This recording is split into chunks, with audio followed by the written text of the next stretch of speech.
बिस्मिल्लाहिर्रहमानिर्रहीम। अस्सलाम वालेकुम स्टूडेंट्स, आज का हमारा टॉपिक है ओम्स लॉ। ये class 10 chapter number 14 current electricity का इंतहाई इंपॉर्टेंट टॉपिक है। स्टूडेंट्स, ओम्स लॉ में हम क्या पढ़ते हैं? सबसे पहले ओम लॉ को एक जर्मन साइंटिस्ट ने एक्सप्लेन किया था 1826 में, जिसका नाम था जॉर्ज साइमन ओम।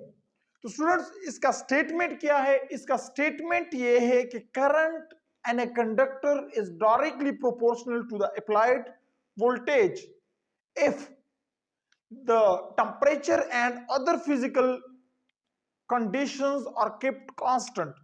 क्या मतलब है इसका?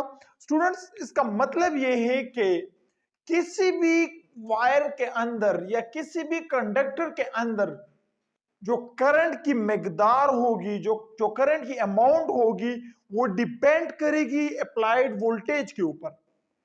कि जितना हम ज्यादा वोल्टेज उसको देंगे उतना ज्यादा करंट जो है हमें सर्किट में मिलेगा। मतलब क्या है? मतलब ये है कि सपोज अगर हमारे पास कोई सर्किट है और इस सर्किट में हमने कोई सोर्स भी लगाया हुआ है जो कंज्यूम कर रहा है वोल्टेज को, तो स्टूडेंट्स यहां पे इस सर्किट में अगर हम कोई बैटरी लगा लेते हैं, ये पॉजिटिव टर्मिनल और ये नेगेटिव टर्मिनल, तो स्टूडेंट्स होता क्या है कि यहां पे इस बैटरी के टर्मिनल्स के दरमियान, दोनों टर्मिनल के दरमियान पोटेंशियल डिफरेंस जितना ज्यादा हम इसको प्रोवाइड करेंगे उतना ही इस सर्किट के अंदर, इस वायर के अंदर या इस कंडक्टर के अंदर वोल्टेज ज्यादा होगा। सपोज बैटरी के यहां पे सारे पॉजिटिव चार्जेस हैं, अगर ये positive charges suppose 20 positive charges हैं, तो हमें पता है कि same charges repel each other, तो ये पॉजिटिव चार्जेस आपस में रिपेल करेंगे। और जब ये रिपेल करेंगे, अगर यहां पे हम सर्किट को कंप्लीट करते हैं, सपोज यहां पे कोई हमने स्विच लगाया हुआ है और हम स्विच को ऑन करते हैं, तो ये पॉजिटिव चार्जेस ये मूव करेंगे यहां से to the negative terminal of the battery, और इस वायर के अंदर ये पॉजिटिव चार्जेस ये मूव करेंगे।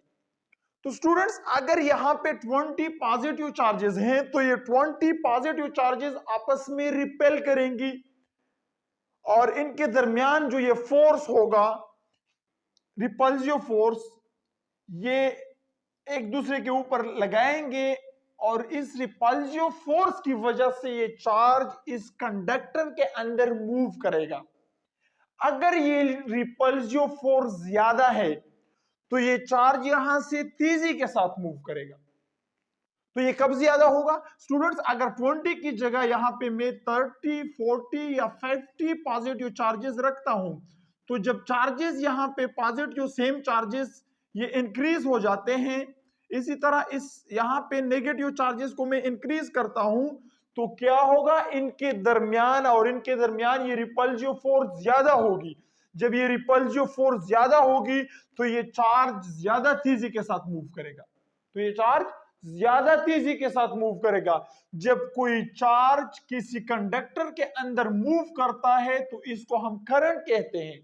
जब चार्ज तेजी के साथ मूव करेगा, मतलब यह है कि कम टाइम में ज्यादा चार्जेस मूव होंगे थ्रू द कंडक्टर, तो हम क्या कहते हैं कि यहां पे करंट ज्यादा है, कम टाइम में ज्यादा चार्जेस मूव कर रहे हैं।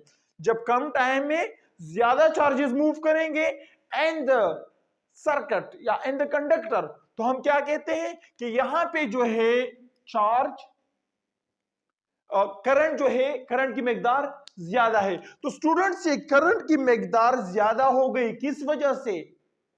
यहां पे हमने वोल्टेज बढ़ा दिया है, चार्ज के साथ एनर्जी हमने इंक्रीज की है। जब चार्ज के साथ एनर्जी ज्यादा होगी, कब ज्यादा होगी? जब इन दोनों टर्मिनल के दरमियान पोटेंशियल डिफरेंस ज्यादा होगा। जब इन दोनों टर्मिनल के दरमियान पोटेंशियल डिफरेंस ज्यादा होगा तो पर यूनिट चार्ज एनर्जी ज्यादा होगी, और per unit charge energy per unit charge को हम बोलते हैं वोल्टेज। तो मींस कि यहां पे हमने वोल्टेज को बढ़ा दिया है। तो स्टूडेंट्स, मैथमेटिकली हम किस तरह से लिखते हैं? मैथमेटिकली अगर मैं लिखना चाहूं तो मैं लिखूंगा, मैथमेटिकली मैं इस तरह से लिखूंगा कि current in a conductor is directly proportional to the applied voltage. हम जितना इसका वोल्टेज बढ़ाएंगे उतना जो है करंट तेजी के साथ, चार्जेस तेजी के साथ मूव करेंगे। मतलब यह है कि करंट का मैग्नीट्यूड इंक्रीज होगा। अब यहां पे स्टेटमेंट में हम क्या लिखते हैं कि current in a conductor is directly proportional to the applied voltage, कि वोल्टेज हम जितना ज्यादा करेंगे उतना ही कंडक्टर में करंट तेजी के साथ मूव हो। और साथ में कंडीशन सिर्फ ये यहां पे हमने अप्लाई किया हुआ है कि if the temperature and other physical conditions are kept constant, other physical conditions like pressure etcetera, अगर टेम्परेचर को हम बरकरार रखें, मतलब यह है कि टेम्परेचर को अगर हम इंक्रीज या डिक्रीज न करें, क्योंकि अगर टेम्परेचर को हम इंक्रीज करते हैं तो मोस्ट ऑफ द कंडक्टर्स, जैसा कि मेटालिक कंडक्टर्स हो गए, तो इनमें जो है टेम्परेचर की इंक्रीज के साथ रेजिस्टेंस इंक्रीज होती है वायर में, और जब रेजिस्टेंस इंक्रीज होगी तो करंट का मिकदार फिर उस तरीके से इंक्रीज नहीं होगा। तो स्टूडेंट, इसलिए टेम्परेचर को बरकरार रखना पड़ेगा ताकि रेजिस्ट सारे वो कंडीशंस अगर बरकरार हैं, सेम है, kept, if temperature and other physical conditions are kept constant या आर केप्ट सेम, अगर हम इनको सेम रखें तो सारे वो कंडीशंस जिस पे resistance of the wire depend करती है उनको हमने सेम रखना होगा। रेजिस्टेंस किन चीजों पे डिपेंड करती है?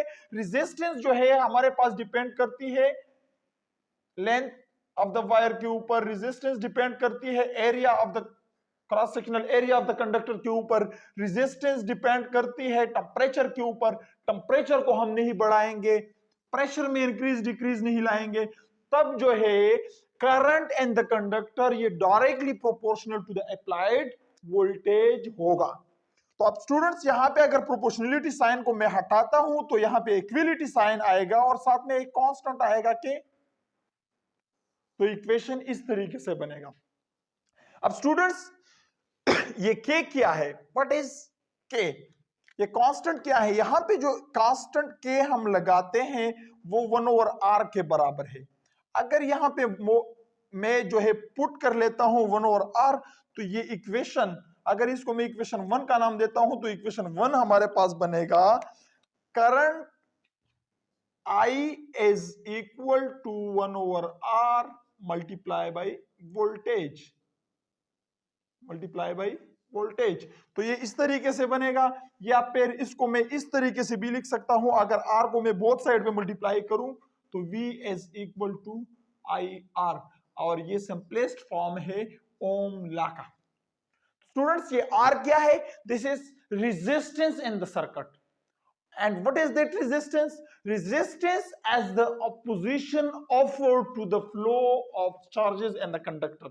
Opposition offered to the flow of charges, जो रुकावट होती है किसी भी कंडक्टर के अंदर, चार्जेस के फ्लो में जो रुकावट आती है उसको हम क्या कहते हैं? रेजिस्टेंस। तो स्टूडेंट्स, रेजिस्टेंस को हम एक आने वाले लेक्चर में डिटेल के साथ देखेंगे कि रेजिस्टेंस होती क्या है और ये रुकावट बनती कैसे है और ये किन चीजों पे डिपेंड करती है, तो वो डिटेल के साथ इंशाल्लाह देखेंगे। अब स्टूडेंट्स, ये हमारे पास बन जाता है V is equal to IR, ये मैथमेटिकल फॉर्म बन जाता है ओम लॉ का, और इसी के ऊपर जो है हम मुख्तलिफ जो न्यूमेरिकल प्रॉब्लम्स हैं या MCQs हैं वो हम सॉल्व करते हैं, क्योंकि जितने भी न्यूमेरिकल प्रॉब्लम्स हैं जिनमें करंट, वोल्टेज और रेजिस्टेंस का रिलेशन हो, इनमें से कोई भी दो अगर हमारे पास नॉन है तो तीसरे को हम मालूम कर सकते हैं।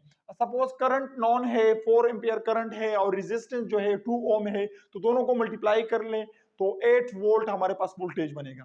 तो इस तरीके से अगर हमें करंट को मालूम करना है, करंट को अगर मालूम करना है और वोल्टेज एंड रेजिस्टेंस गिवन है तो करंट हम मालूम कर सकते हैं कि मतलब कितने वोल्टेज के ऊपर, कितने वोल्टेज के ऊपर कितना करंट मूव करेगा अगर सर्किट में रेजिस्टेंस इतना है। या फिर जो है अगर हमें वोल्टेज दिया गया है कि वोल्टेज इतना है, वोल्टेज दिया गया है और करंट भी दिया गया है कि इतने वोल्टेज के ऊपर या इतने वोल्ट वोल्टेज के ऊपर इतना करंट मूव कर रहा है तो सर्किट में रेजिस्टेंस कितना होगा। तो इस तरीके से हम इस रिलेशन के जरिए हम उसको फाइंड कर सकते हैं। अब इसके बाद जो है ओम लॉ के हमारे पास कुछ लिमिटेशंस हैं।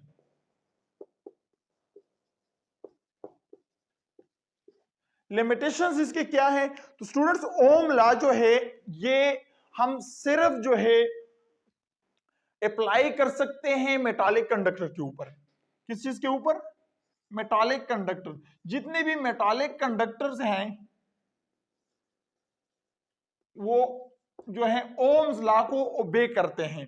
मेटालिक कंडक्टर्स का जो ग्राफ बनेगा या जितने भी ओम्स लॉ का हम ग्राफ बनाते हैं तो करंट वोल्टेज ग्राफ इसका जो बनता है वो हमारे पास स्ट्रेट लाइन होगा। स्ट्रेट लाइन का मतलब क्या कि इस तरीके से, मतलब ये है कि अगर यहां पे सपोज वोल्टेज 2 वोल्ट है तो करंट जो है वो 2 एम्पियर होगा या 1 एम्पियर होगा।